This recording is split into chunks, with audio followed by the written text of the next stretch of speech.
Alright, another poll has dictated witches need more subclasses to play as. So, I, your ever so humble dungeon master, will provide. Alright, subscribe and join the Discord to join in the world building. So, starting off, I'm going to cover the various types of the subclasses I will be making for this, along with their mystic rights.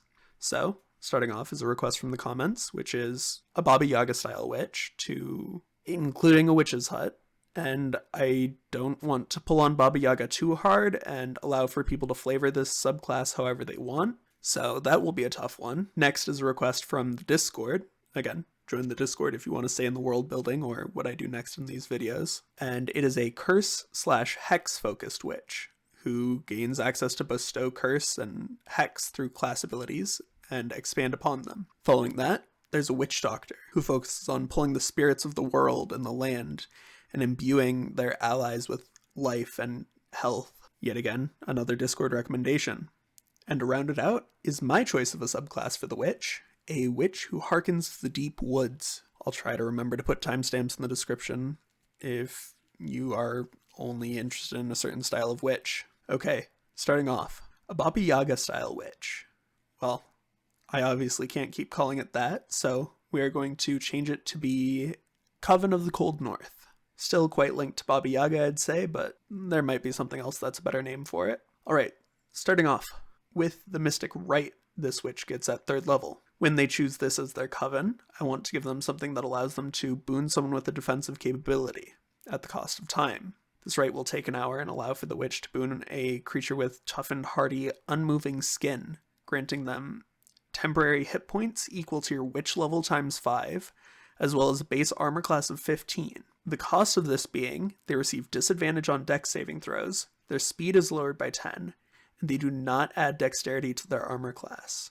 Strong right that allows for the witch to imbue someone with some level of tankiness they may have not had, but also at the cost of some additional time. Once you lose the temporary HP, you regain your dex and regain your speed.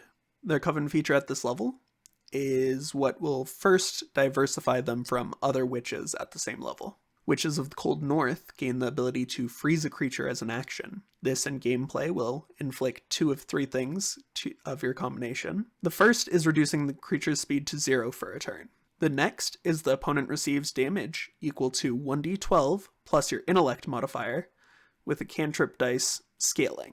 The third is that you give the target disadvantage on its next saving throw against a spell that does cold damage within a minute. So you hit them with a spell attack and you can do 1d12 damage and also cause them to have disadvantage against your Cone of Cold. Pretty powerful. Alright, next up there's their level 6 ability, which introduces the Witch's Hut and is something that is unique to this witch subclass. The Witch's Hut is a familiar adjacent creature, as well as when it dies in combat, you have to resummon it through an hour-long ritual. But before we get to the death of your hut, let's get into its life. First off, it has a stat block that I'll link to in the Discord, but some things I can cover quickly is that at 6th level, it functions similar to a Leomund's Tiny Hut spell. 14th level, its interior changes to more that of a Magnificent Mansion spell. The 10th level Coven feature for this witch allows the hut to attack twice and changes the stat block of the hut. At 14th level, it once again improves the homely hut, giving it another attack and a stat block improvement once again, causing it to be quite a terrifying opponent. The 18th level ability grants the witch the ability to benefit from the effects of a short rest after 1 minute and a long rest after 10, so long as they are within their hut. Any adjustments that you want to throw in this, feel free to let me know in the comments, but this is how I'll be running this witch at my games. Next off, we have the Curse/Hex Witch, that we will change the name to be Coven of Baleful Intent. Their right that they receive when they choose this coven is going to be a purely negative effect. A witch can begin preparing this right when they have been within 60 feet of the creature they want to target with this right within the last day. An odd trigger, but you'll see why. After completing an hour-long ritual, the witch may curse the target, causing them to make a wisdom saving throw against your spell save DC. The curse can take one of 5 effects.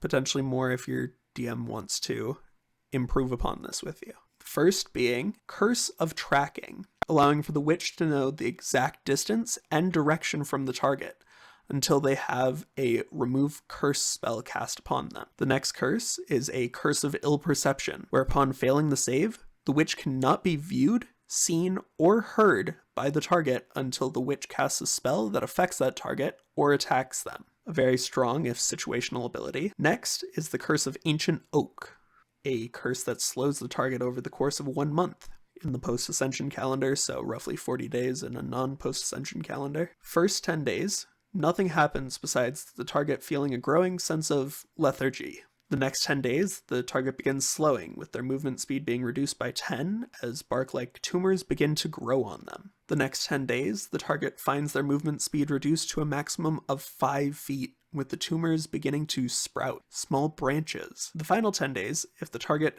has still not had a remove curse spell cast upon them, they have their speed reduced to 0 and begin to root in the ground beneath them. It can still be cancelled with a remove curse effect, but every day beyond the 40th, the target's maximum HP is reduced by 1 permanently. That is not returned even if they have a remove curse spell cast on them at this point. Alright, I'm not even halfway through this witch subclass. This next curse is the Curse of Forgetfulness, a curse where, if the target fails the saving throw, they forget 1 proficiency in a skill, tool, or language. They do not realize they have forgotten something unless it is a defining, important part of their life. Example, being a carpenter, forgetting carpenter's tools, doesn't mean they forget they were a carpenter, it just means they are no longer efficient at being a carpenter.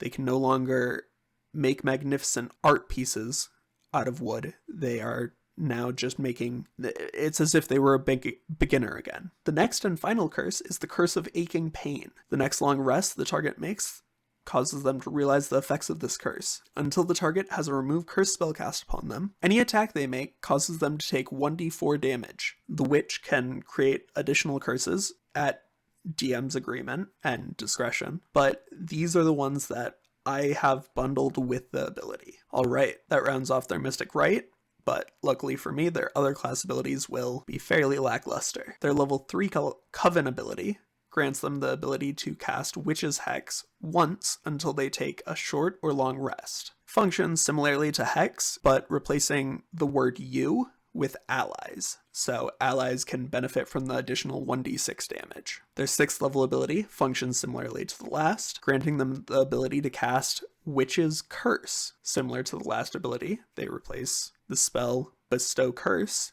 with Witch's Curse. Everything that would benefit you instead benefits allies, and you gain the ability to cast it for free once per short or long rest. 10th level, the witch gains the ability, upon completing the rite of their coven, they can modify the memory of the target using the same spell save DC that they previously made against your curse to modify their memory of seeing the witch. Specifically that moment. It's not a free modify memory spell. It is the singular moment in which you are using as part of the curse casting. So you could just completely remove any of their memory of you being within 5 feet of them, within interacting distance of them. Alright. At 14th level, the Witch's Coven feature grants them the ability to cause disadvantage on 1 save against their Mystic Rites. 18th level, the Witch's Mystic Rites now have no saving throw, and the witch can complete the Coven's rites as an action instead of an hour. This is a super strong witch, but I also think it's super fun, and I don't think it's necessarily OP, as up until 18th level, all of your cool stuff takes an hour to do. Alright, I do recognize this subclass is very low level heavy in its abilities, but it starts off the witch who chooses this coven in a really good spot. Alright, next off we have a Witch Doctor, the Coven of Mystic Healing, whose Mystic Rite allows them to heal a target after an hour of preparation, but the hour of preparation is certainly worth it, as this allows them to heal a target by 1d8. At 6th level, this increases to 2d8 and casts Lesser Restoration as part of the rite. 10th level, it increases to 3d8 and casts Greater Restoration on the target. 14th level, it increases to 4d8 and casts Regenerate on the target. And at 18th level, it increases to 5d8 and it can be used alternatively to cast Raise Dead with no material components. Long healing, but something that can be done before a long rest if someone is gravely injured. The Mystic Healing's Coven 3rd level ability grants the Witch Doctor the ability to add their proficiency bonus to any spells that restore hit points. They also add Healing Word and Cure Wounds to their spell list, and any reviving spells such as Revivify and other healing spells. The 6th level ability grants the Witch Doctor the ability to call upon the natural spirits to aid them in battle, allowing them to imbue an ally with a brief feeling of vigor in battle upon falling. As a reaction to seeing an ally fall, they can grant that ally 5 temporary hit points. The 10th level ability gives the Witch Doctor the ability to replace material components to Revivify and other resurrection spells with herbal components that they must have specifically gathered in advance, taking 1 day of gathering per spell level of the spell. At 14th level, a Witch Doctor can call upon the spirits of the earth to embolden their healing magic, granting an additional 1d4 plus their proficiency bonus per round for 5 rounds after restoring the hit points to a target with a spell or ability. At 18th level, life and death are realms you know vividly. Any spells that you cast that deal necrotic or radiant damage can instead restore hit points to a creature within the target, as well as any spells that give healing can instead do necrotic or radiant damage. That's all for that subclass. Finally, we have my choice of subclass for the Witch, the Coven of the Deep Woods. This is the most druid-adjacent subclass for the Witch. This Coven's mystic rite allows them to spend an hour preparing a rite that functions similar to a druid's wild shape, except using your witch level instead. The 3rd level ability allows the witch to imbue themselves with magic of the woods, toughening their skin, granting them 1 additional hit point per witch level, and their base armor class increases to 12, plus their dexterity. These changes apply to any form they take, so if you turn into a small rabbit, you still add your additional witch level to the health of that rabbit. At 6th level, their Coven ability gives the witch the ability to cover their allies' tracks. Any enemies within 5 feet of the witch suffer the effects of difficult terrain. Pretty good 6th level ability. 10th level, the witch gains the ability to call upon the power of their coven to enhance the versatility of their magical essence, and they can now call upon the druid spell list when they prepare a spell to a token. 14th level, a witch of the deep woods has the environment come to their aid. Their base armor class increases to 15 plus their dexterity, and 1 additional hit point per level. The difficult terrain created by their 6th level ability increases in range by 5 feet and does 2d8 piercing damage when an opponent moves into or starts their turn within range of this ability. At 18th level, a Deep Woods Coven witch gains the ability to bring out the horrifying reality of the dark woods. Once per day, you can wild shape into a Wendigo. As your form begins to shift and mold, horns pulling out of your head, your face elongating, and your skull revealing itself, you grow in size to that of a terrifying Wendigo. It's its own stat block, but here are some of the abilities of it, as I feel it would be kind of lame to just say, oh, it's a stat block, and not tell you what's in that stat block, because this one's so cool. All right, you gain extra attack, and your attacks use your intelligence as your spellcasting modifier for attack and damage. Frightening Howl,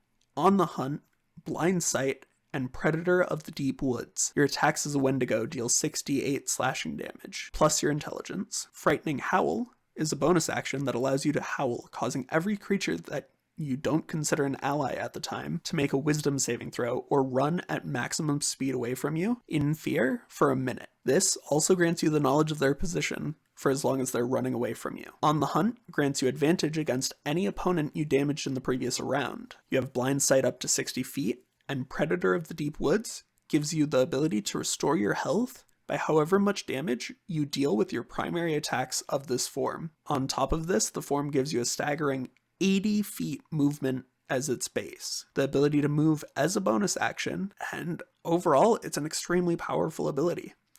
That does come at the druidic cost of being unable to cast spells while in the form, but this terrifying form should be able to make up for it. My overall thoughts on these covens is that they make for a great variety of gameplay for people who are interested in trying out the witch class. If you are interested in trying out the witch class, I have a Halloween one-shot I'm going to be hosting. Message me on the Discord, letting me know you're interested if you want to play. Alright, an additional thing, I'm working on a Patreon exclusive subclass that I will post on my Patreon. If you're interested in seeing that soon, check it out. Check out the World Anvil. The timeline for the world has expanded like crazy after last video.